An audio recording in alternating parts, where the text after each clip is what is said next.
গত ৭ ও ৮ মে মধ্যরাতে পাকিস্তানের ভারতের একাধিক গুরুত্বপূর্ণ স্থানে ড্রোন ও ক্ষেপণাস্ত্র হামলায় চেষ্টা চালিয়েছে পাকিস্তান ভারতের ১৫টি শহরে।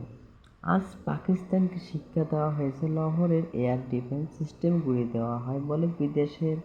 মন্ত্রকের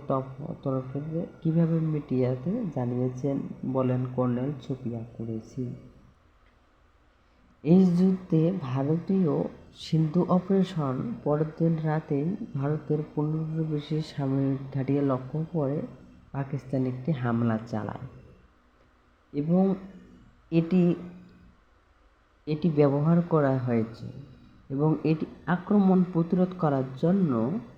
ভারতে ড্রোন ও ক্ষেপণাস্ত্র এবং ভারতীয় S-400 অ্যান্টি মিসাইল সিস্টেমের সাহায্যে পাকিস্তানের সব প্রচেষ্টা ব্যর্থ হয় এবং ভারত